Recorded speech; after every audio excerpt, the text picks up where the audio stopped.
El universo de The Elder Scrolls. Si tuviste una infancia o adolescencia similar a la mía, ya sea por Skyrim, Oblivion o hasta Morrowind, te sumergiste en este fantástico mundo de fantasías que te dejaba hacer y hacer casi cualquier cosa por cientos y cientos de horas. Su historia y posibilidades te engancharon y como toda cosa que te encantó, decidiste aprender más al respecto de la misma. Este universo de videojuegos tiene una muy rica historia que sin duda toma inspiración de grandes culturas e imperios reales y hasta de otros universos mágicos, como el descrito por el gran J.R.R. Tolkien en sus decenas de miles de páginas hablando de la Tierra Media y sus leyendas.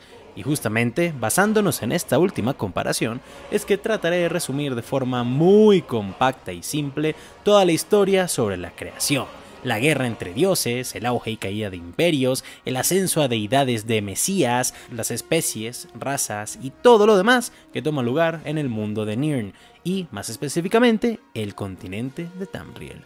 ¿Te perdiste un poco con todo esto? No te preocupes, que ya te lo explico. Yo soy Rafael Peraza y esto es ¿cuál es el lore del universo de The Elder Scrolls? La primera de las grandes similitudes, también llamadas inspiraciones, en la historia que tienen este universo con el Silmarillion y los demás trabajos de Tolkien, es que esta se divide en eras, esta siendo la era merética, la era de los hijos, la tercera era y hasta enero del 2024, la cuarta era. Hago esta aclaración porque es posible que cuando The Elder Scrolls 6 salga, que este tenga lugar en una nueva era. Cada una está marcada por un acontecimiento importante que la inicia y otro que la termina, ya sea la muerte de dioses, la creación de imperios o hasta batallas para cerrar portales demoníacos. Comencemos lógicamente por la primera, la era merética, también conocida como la era mítica. Esta es un periodo que abarca desde la creación del mundo hasta la convención de Adamantia. Esta es esencialmente prehistórica y mítica, muy similar al mito creacionista según los nórdicos, del cual ya tenemos videos que puedes ver dándole clic a la I latina que aparece en la esquina superior derecha de tu pantalla. Pero bueno, volviendo al tema, en el principio existían dos fuerzas primordiales, Anu y Padomai, que representan el orden y el caos respectivamente. Esas entidades cósmicas eran opuestas y eternamente en conflicto. De este mismo combate se crea Aurbis, este siendo el plano en el que existen todos los mundos y realidades. Dentro de Aurbis surgieron seres muy poderosos, también conocidos como los Aedra y los Daedra. Los Aedra, también llamados nuestros ancestros, eran dioses que participaban en la creación de Nirn, el planeta donde ocurre todo lo que pasa en los videojuegos. Esto a través de sacrificios masivos de ellos mismos. Sus cuerpos se convirtieron en los elementos fundamentales de la realidad, como la tierra, el agua y el aire, transmitiendo y heredando su energía cósmica al mundo entero.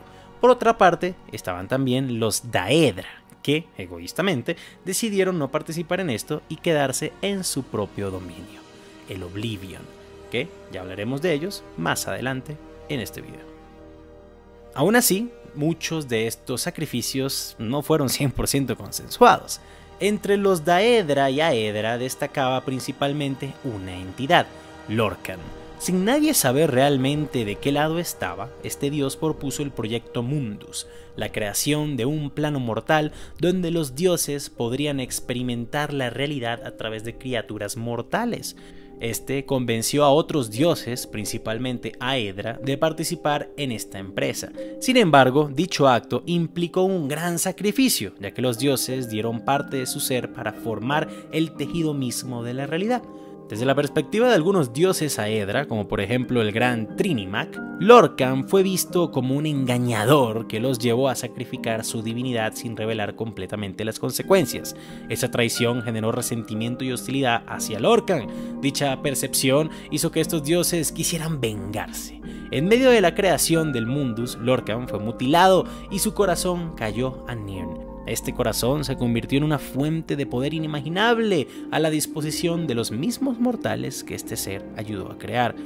Algo similar al cuento de Prometeo dándole el fuego a los humanos, en un objeto de gran importancia en la historia de The Elder Scrolls. Algunos consideran que Lorkhan tenía una visión altruista de permitir que los dioses experimentaran la realidad, mientras que otros lo ven como un arquitecto astuto que buscaba consolidar su propia influencia y divinidad, ya sea por el solo deseo de crear y transformar, o el de ser venerado y ser el dios todopoderoso de un universo entero. Si no fuera por Lorkhan, ninguna criatura, ni plano que no fuera Daedra o Aedra, habría sido creado nunca.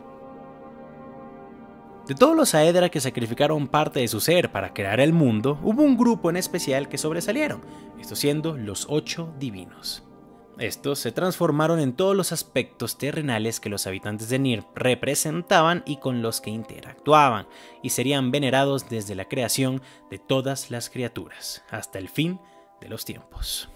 Y los 8 son Akatosh, dios del tiempo; Arkai, dios de la vida y la muerte; Dibella, diosa del amor y la belleza; Julianos, dios del conocimiento y la sabiduría; Kynareth, diosa del viento, el cielo y la naturaleza; Mara, diosa del amor y la compasión; Stendarr, dios de la justicia y la piedad; y Zenithar, dios del trabajo y el comercio.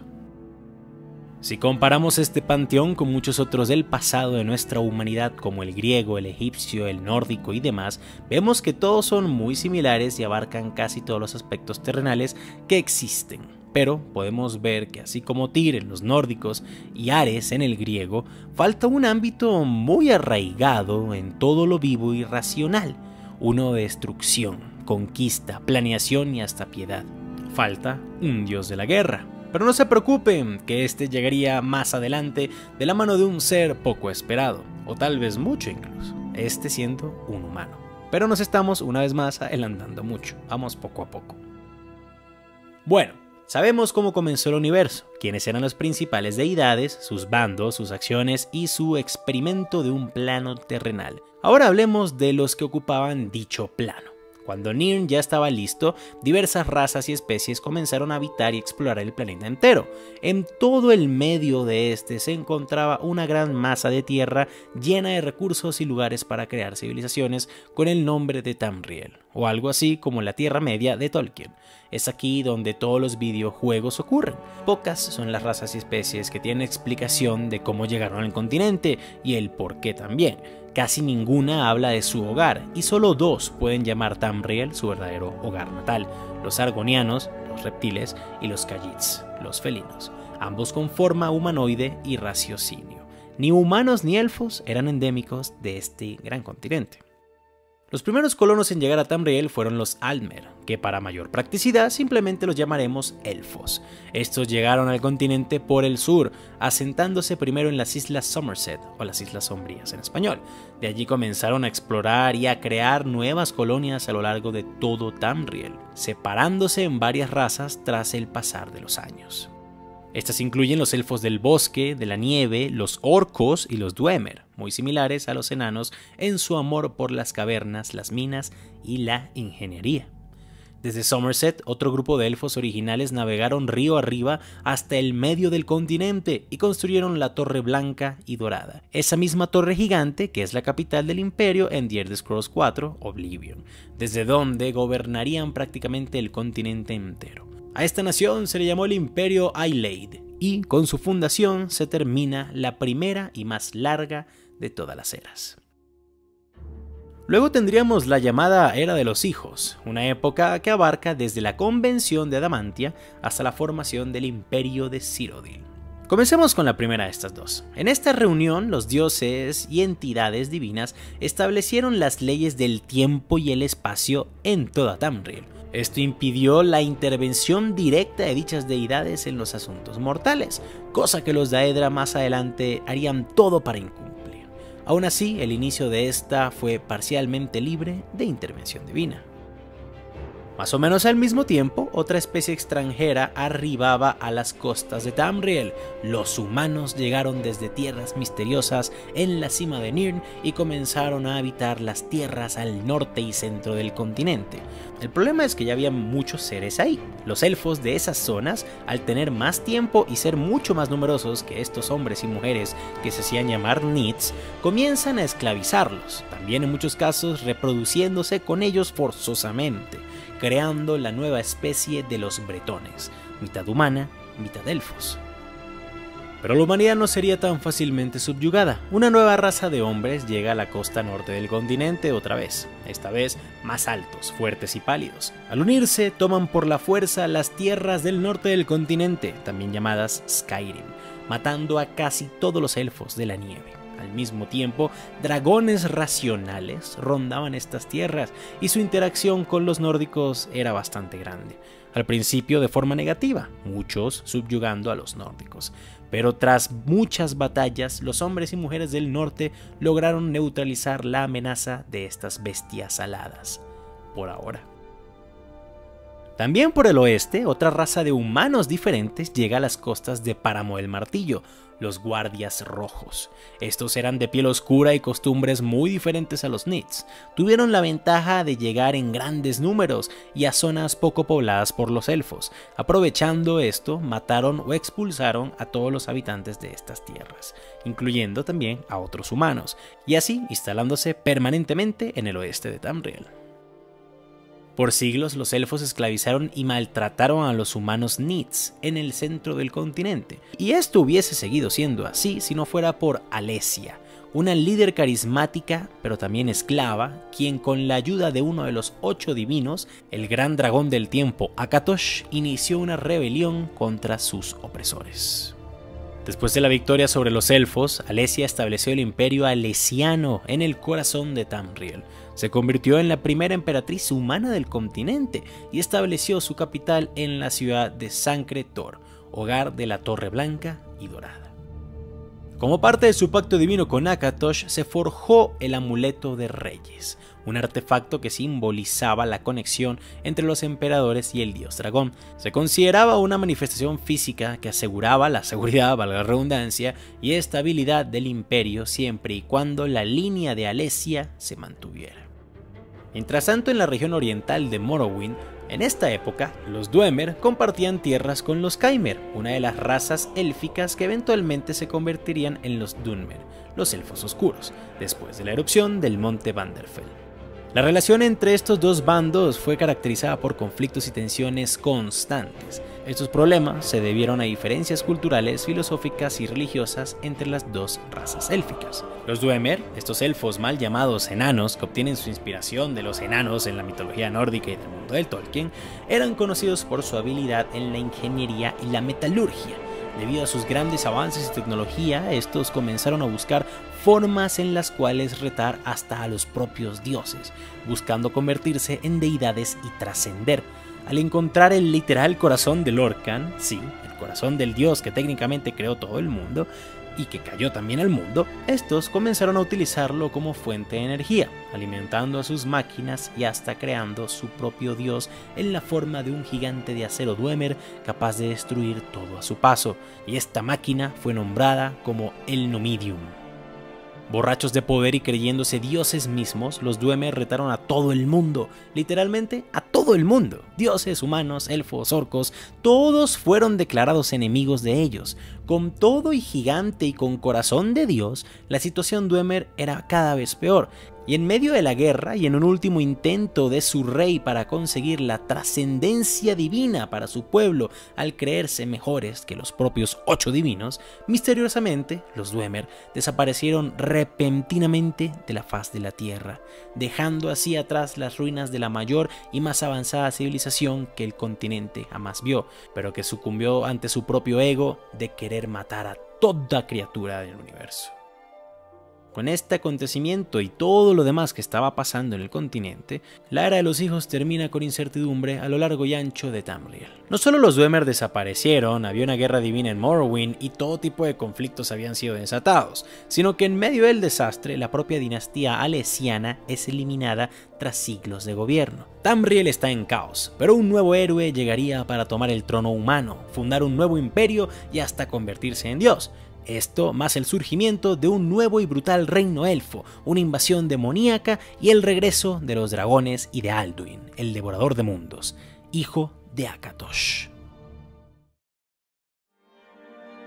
El inicio de la tercera era fue uno marcado por mucha sangre y guerras, pero también de nuevas uniones y el forjamiento de los cimientos para todos los videojuegos de esta saga. Viendo el vacío de poder por la desaparición de los Dwemer y, más importante aún, la caída del Imperio Alesiano, Reman Cyrodiil, un importante guerrero nórdico, se autoproclamó como el hijo de la diosa guerrera Kynareth, también como descendiente de la propia Alesia y fundador de un nuevo imperio humano sucesor al alesiano. Reman era sumamente inteligente y, viendo los grandes conflictos que había en el continente, las amenazas que un nuevo imperio humano enfrentaría y el alto valor en el simbolismo y misticismo que todo habitante de Tamriel tenía, este comienza a tomar muchas decisiones para solidificar su nueva nación.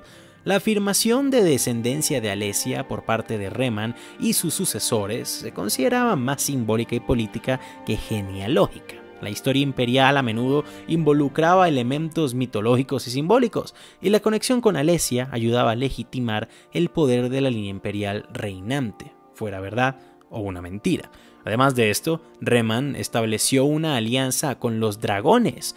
La verdad es que no habían tantas de estas bestias escupefuego en el centro del continente, en la región de Cyrodiil, como las habían en Skyrim, por ejemplo. Y de paso, por alguna razón, Reman también tenía mucha facilidad congeniando con estos dragones, por lo que realmente no eran una gran amenaza, pero aún así el tenerlos a su lado aseguraba aún más su trono al tener una feroz nueva pieza en el tablero militar con la cual proyectar poder y miedo en los corazones de sus enemigos.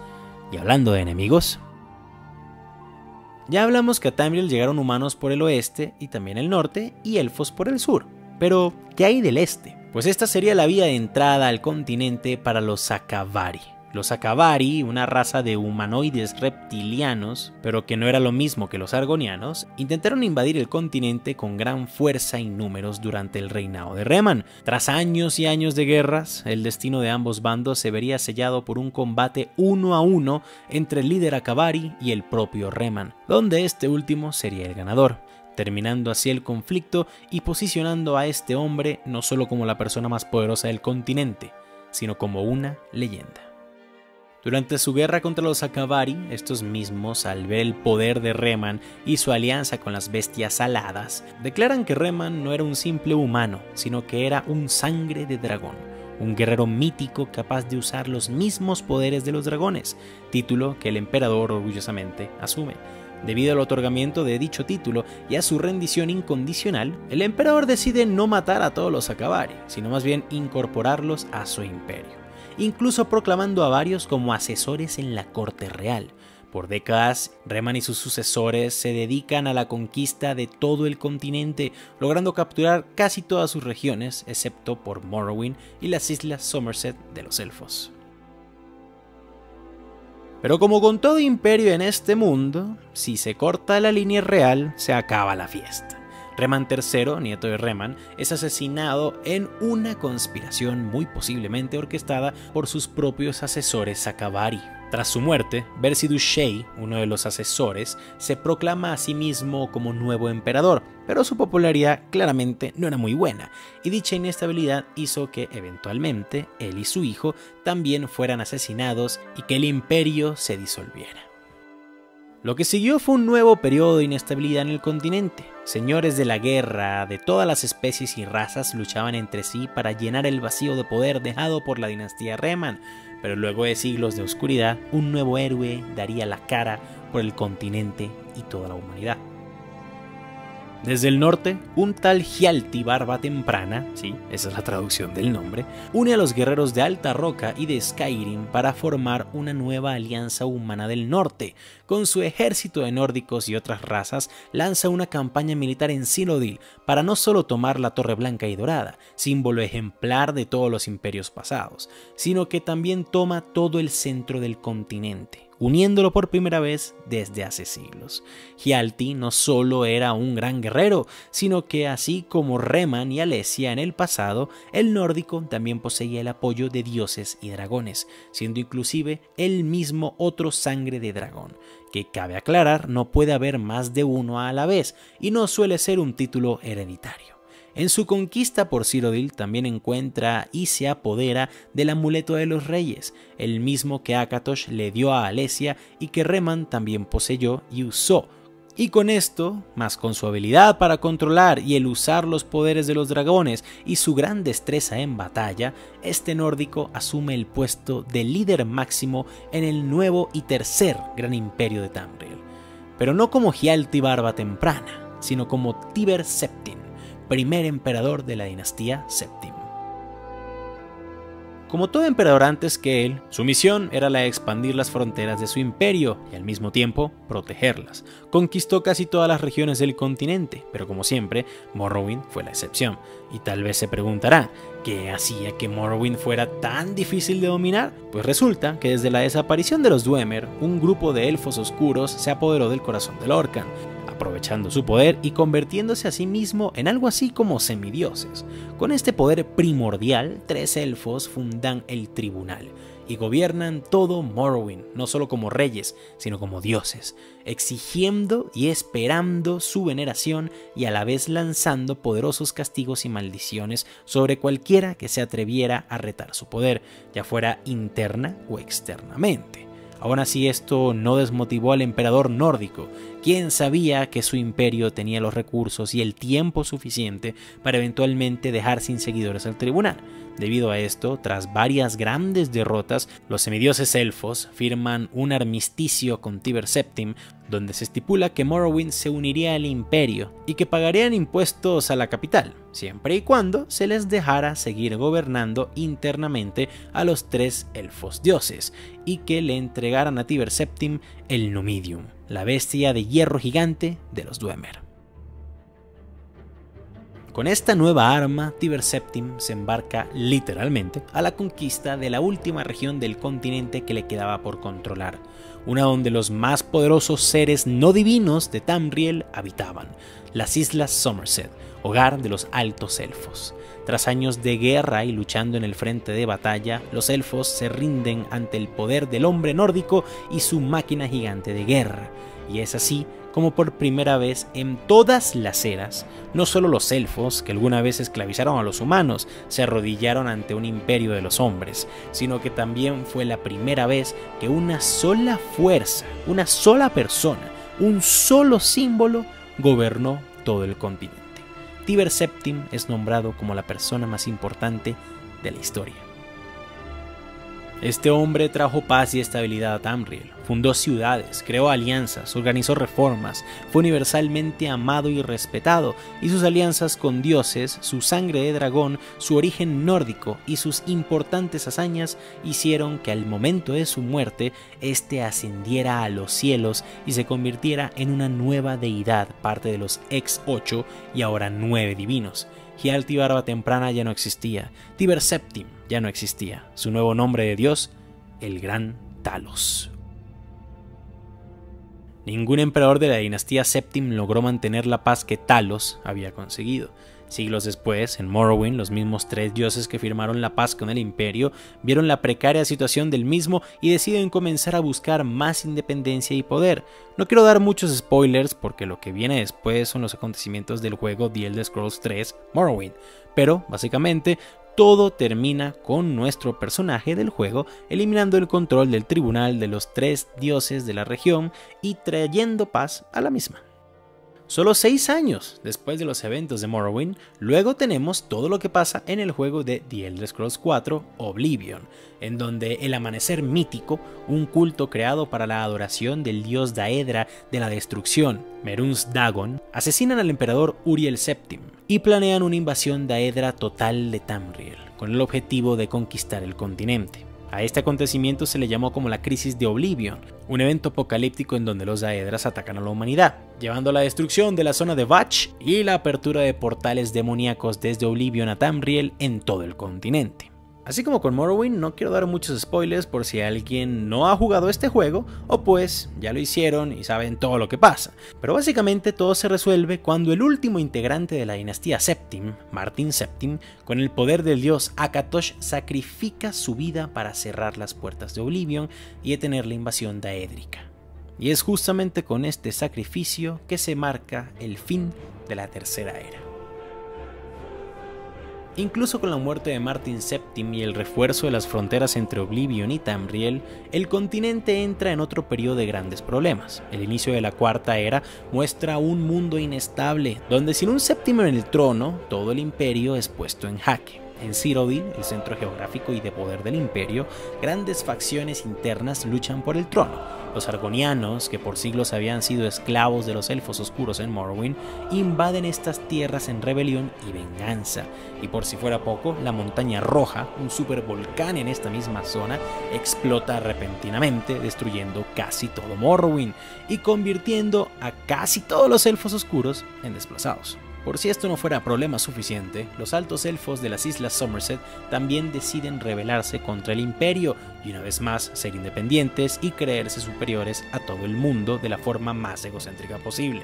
Esta nueva nación élfica se llama a sí mismo como los Thalmor, abogan por la supremacía de los elfos y buscan la erradicación de la adoración del dios humano Talos, ya que al su ideología ser supremacista y antihumana era inconcebible que un simple nórdico no solo fuese adorado como dios, sino que incluso se crea que fue bienvenido al gran panteón de las divinidades por estas mismas, cosa que sí fue así, pero los elfos se negaban a creer.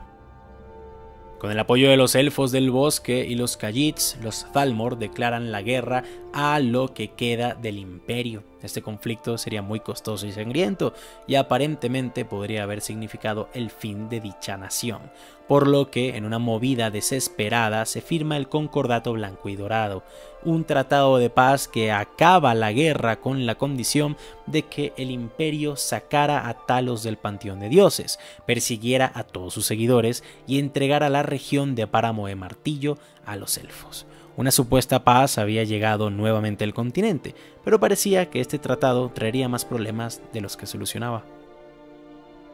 Nadie vio a esta paz como algo duradero. Los Thalmor tenían todas las de ganar y el tratado los benefició claramente más a ellos. Aún así, estos también se toparían con problemas. Los guardias rojos, habitantes de Páramo del Martillo, se opusieron ferozmente a entregarle sus tierras a los elfos, por lo que justo después de la firma del tratado, estos se declaran como independientes y comienzan una guerra de guerrilla contra sus nuevos opresores. Guerra que, cabe recalcar, los guardias rojos ganaron. Al mismo tiempo, gran parte de los habitantes del imperio, en especial los nórdicos en Skyrim, vieron horrorizados cómo su gobierno humilló a su más grande héroe en vida y dios en muerte, Talos, lo que causaría grandes problemas internos, siendo uno de estos la rebelión del Jarl de Ventalia, Ulfric Capa de la Tormenta, iniciando así la guerra civil de Skyrim. Lo que viene después son los acontecimientos del último juego de la saga, The Elder Scrolls V, Skyrim, donde en medio de la guerra, el dragón devorador de mundos, Alduin, vuelve a nuestro plano.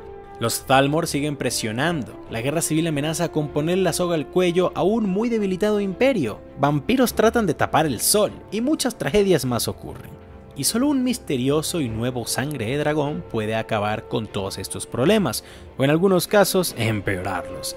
Pero pues al todo esto ser parte del último juego y al protagonista, en este caso tú, tener varias opciones que cambiarían la historia, voy a dejar este video hasta aquí porque ya todo varía dependiendo de quién y cómo juegue dicha historia. Y en parte creo que esta toma de decisiones también contribuye a la increíble experiencia que este videojuego nos ha dado por más de una década.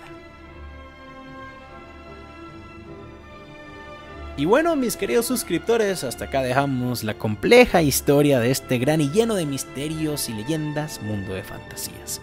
Honestamente nunca pensé hablar sobre el lore de The Elder Scrolls en este canal, pero al ser Skyrim mi videojuego favorito de todos los tiempos y al ya haber hecho series sobre la historia de otras franquicias de videojuegos, como por ejemplo Fallout, quise darle el amor que se merece al lore de este mundo de fantasía tan asombroso e increíble que tanto se asemeja a mi otra pieza de entretenimiento favorita fuera de las consolas, El Señor de los Anillos. Sé que me tocó dejar muchísimas cosas por fuera, pero pues si sigue habiendo mucho interés por el tema, tal vez hasta saque videos específicos de regiones, especies, razas, eventos y hasta eras completas de este increíble mundo. Si te interesa esto, comenta en la parte de abajo Sangre de Dragón para yo saber que sí hay un genuino interés en este tema.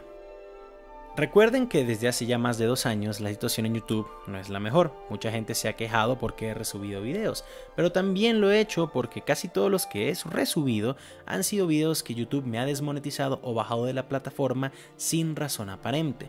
Y da bastante rabia ver que todo el esfuerzo y tu trabajo que has hecho durante estos años simplemente ya no valga. Por eso los he resubido. Espero no tener que hacerlo más, la verdad, y que mis videos no sean desmonetizados de aquí en adelante. Pero de todas formas, debido a todo esto, realmente no hay mejor manera de apoyar este canal que por Patreon, donde podrás hacer donaciones directas de lo que tú veas conveniente y yo personalmente te daré las gracias por eso, por seguir apoyando este canal y podrás hablar también y chatear directamente conmigo. Si no puedes donar en Patreon, no te preocupes, de todas formas te agradezco muchísimo que veas estos videos, que estés suscrito al canal y que le cuentes a todo el mundo sobre este para que podamos seguir creciendo.